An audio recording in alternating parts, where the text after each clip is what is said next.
เอาขอปลาขาวอีกทีนึงเนาะพี่น้องเนาะขอปลาขาวอีกทีนึงขอปลาขาวอีกทีนึงเนาะโอ้แต่นี่น้ำท่วมหูเห็นมาต่อเลื่อนไส้นี่นักลายมีทั้งครูนักเรียนข้าจงพักละลายคนเนาะ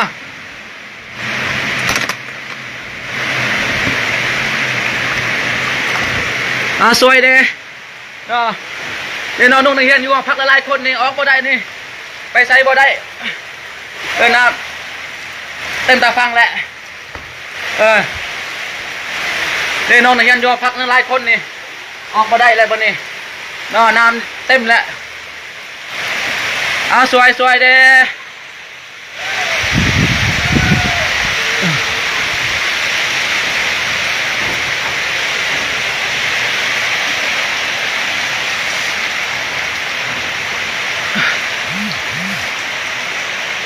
สวยกดไลค์กดแชร์เลยเด้อพี่น้องเด้อกดไลค์กดแชร์และแจ้งให้เจ้าหน้าที่ที่เจ้าของเนาะนักเรียนค่ายอพักสิครับ13 คนเนาะอยู่เห็นมอตอเจริญไซอยู่มอตอเจริญไซเมืองสันไซแขวงอัตตปือ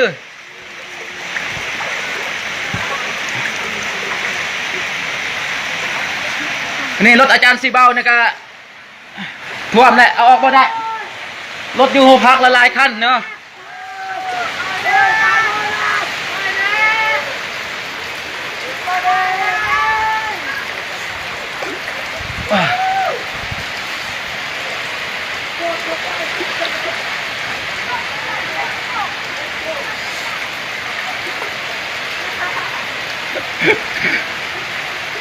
ไปจะได้รถเท่าไปจะได้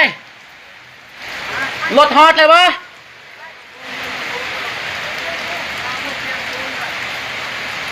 โอเคโอ้ยเครื่องจักรสวาลเต็มเลยแหละนี่โทรศัพท์นี่ในโทรมาขึ้นแล้ว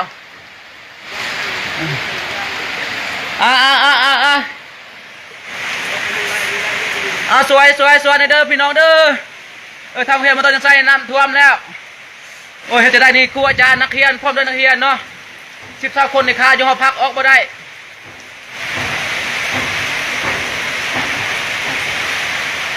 อยู่เห็นมาตอนยังใส่เมืองสันไซแขวงอัตตปือน้ำท่วมนี่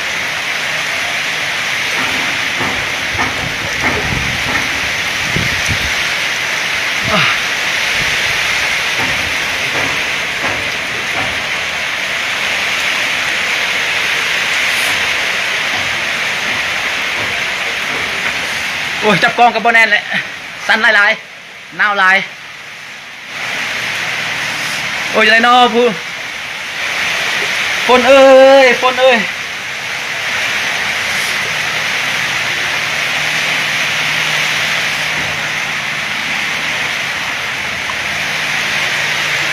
ยบอกพ่อแม่พี่น้องเด้อช่วยมาเอาน้องนักเรียนพวกเรานี่น้องเอาบ่ได้เลย4-5 คนอยู่หอพักนี่นานลายนี่โอ้ยตายโอ้ยเข้าบ่ได้เลยวันนี้โอ้ยเข้าพักน้ำลาย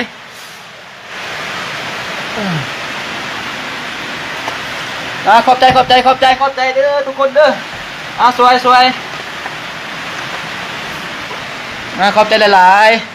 ๆโอ้ยทางในหอพักนี่อันตรายขนาดไม่แต่ขี้เหอะไม่แต่ปืนแม่ซอแล้วโอ้ยเสียดายดิปืนซอกอการนี่รถจมแล้วโอ้ยแค่จะได้เนาะประเด็นเนาะโอ้ยคนอยู่หันก็มีโอ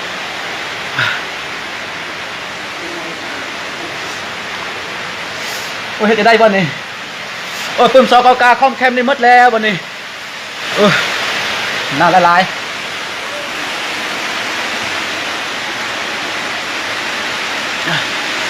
โ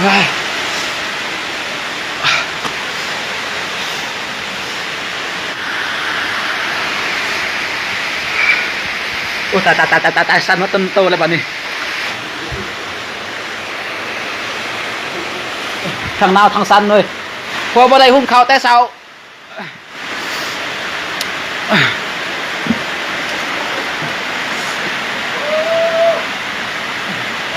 หิวข้าวเด้ข้าวบ่ได้กินแล้ววันนี้เอ้ย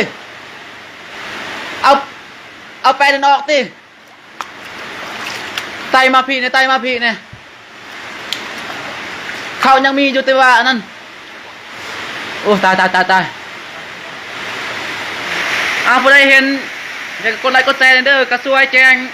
เจ้าหน้าที่ที่เจ้าของแน่เพราะว่าน้องนักเรียนพวกเฮายังคาอยู่หอพักพร้อมดอยครัวอาจารย์เนาะ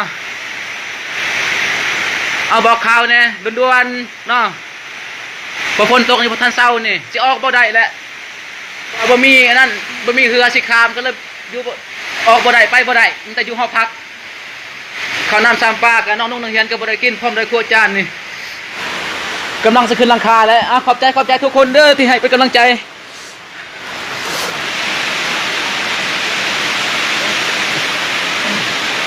จันมั่งมั้จะได้นอกวันนี้นอขึ้นหลังคากระซุกไงยังอีก3 เมตรจะฮอดหลังคาแล้วอีก3 เมตรนี่เพื่อนซานวัน2พ่อแม่พ่อซนนี่ก็ความเบิดเนาะฉะนั้นขอให้ทางผู้ที่เขาส้มเนาะช่วยแจ้งเจ้าหน้าที่ที่เกี่ยวข้องเนาะเพราะว่าน้องนักเรียนเฮากันยังคาอยู่นี่เป็น20 ปลายคนพุ่นเนาะเด็กน้อยยังคา20 ปลายคนเนาะโดยเฉพาะมันก็อันนี้ก็8 9 โมงเลยก็โอ้ยไอ้ต้นเราพอได้กินข้าวกินน้ำเนาะโรงเรียนม.ต.เจริญไสเด้อเมืองสันไสแขวงอัตตปือนี่หอพักนี่อยู่ในหอพักแล้วนี่เนาะยังอีกประมาณ3 เมตรในน้ำก็ฮอดคิมฮอดคือพอได้เนาะบัดนี้นี่อาจารย์คุดนั่นแหละผู้พักนั่นเนาะอาจารย์คุดนั่นแหละช่วยอาจารย์คุดหน่อยเด้ออาจารย์คุดสิตายแล้ววันนี้บ่มีน้ำบ่มีข้าวสิกินนี่ยืนโทรศัพท์อาจารย์เพิ่นนี่อาจารย์เพิ่งขึ้นหลังคาแล้วเนาะนี่ซอยแซ่หน่อยเด้อจะออกนอกไม่ได้เลยแต่อยู่ในต้นปึมซอกอกาคอยดีเนาะตายแล้วหมดเลย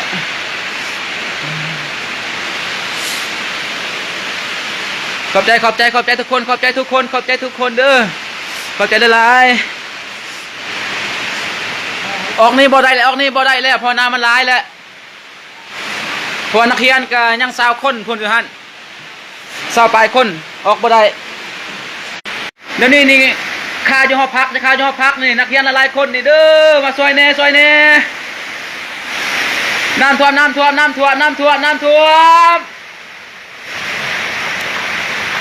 พี่น้องเอ้ยช่วยแน่นี่นักเรียนคาอยู่หอพักใน10 คนเด้อเจริญไสอยู่เรียนม.ต.เจริญไสน้ำท่วมเนี่ยนักเรียนคาอยู่หอพัก4-5 คน10 ปลายคนเด้อนะคาอยู่หอพักเด้อบัดนี้เด้อสวย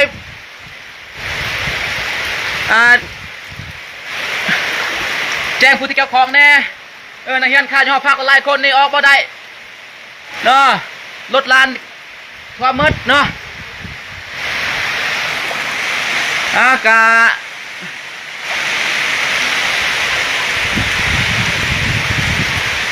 สวยเด้สวยบอกเขาน้ำท่วมเนี่ยอันตรายเว้ยวันนี้เว้ย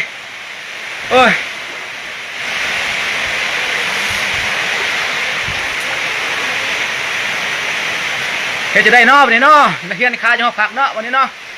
ช่วยกันให้เด้อพี่น้องเด้อข้าพเจ้านี่ก็ออกบ่ได้เลยเข้าบ่ได้ออกบ่ได้วันนี้ในน้องนุ่งนักเรียนอยู่พักกัน4-5 คนอยู่หัน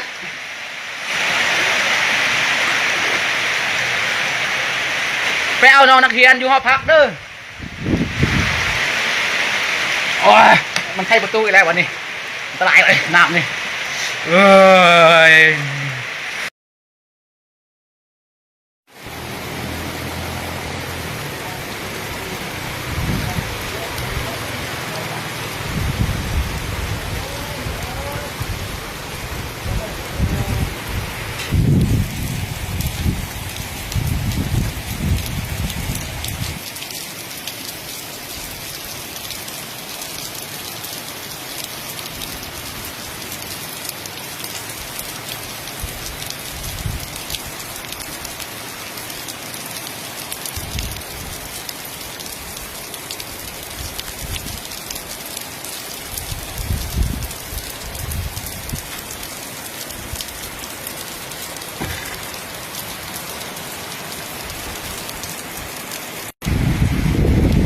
เริ่มแห้งเลยเด้อแห้งเลยเด้อ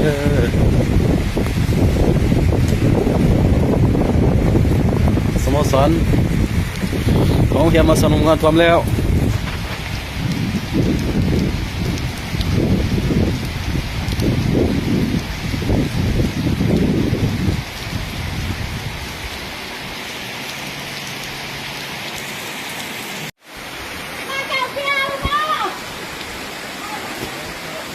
โอ้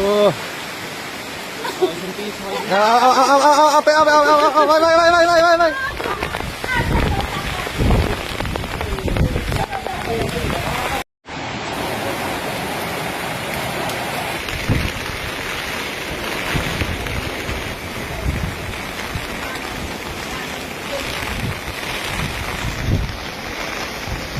อันนี้ผักของขวัญน้ำเงินไก่ซิเต็มเลยเด้อ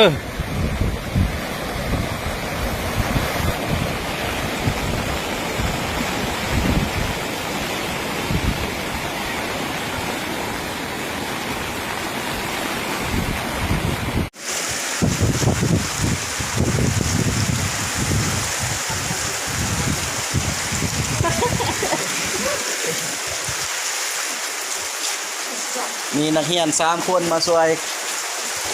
นี่คือ นี่น้ำมาแห้งแล้ววันนี้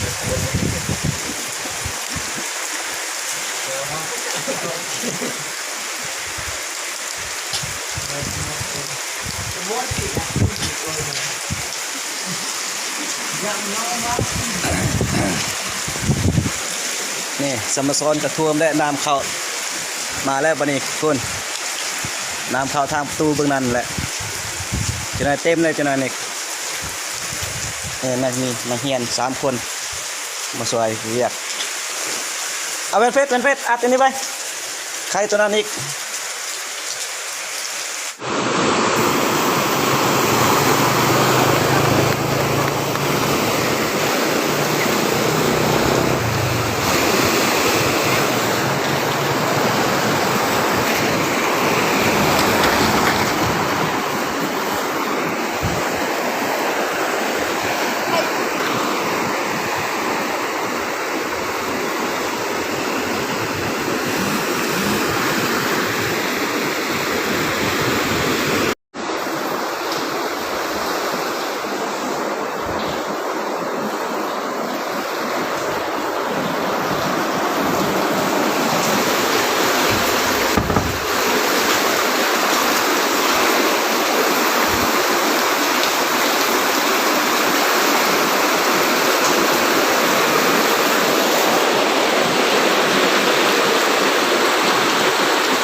คือตอนนี้เขาไปบ่ได้เนาะได้อยู่แต่เพียงนี้ทุกคนแถวนี้มันเลิกเขาไปบ่ได้นี่คือตูบตัวนี้เตรียมจะโงยแล้วเนาะตอนนี้นางภาวนาให้น้ำปลามันลงไวๆมันลงบ่ไหวก็คือสิไปเอกลงนี่เนาะ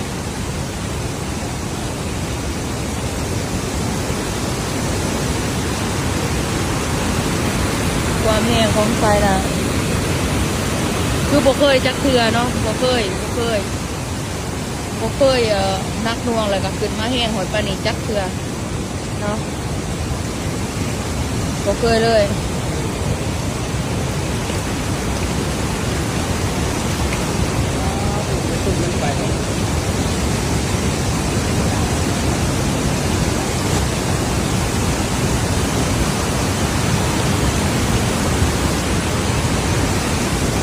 คือตอนนี้เขาไปผุ่นบ่ได้เนาะ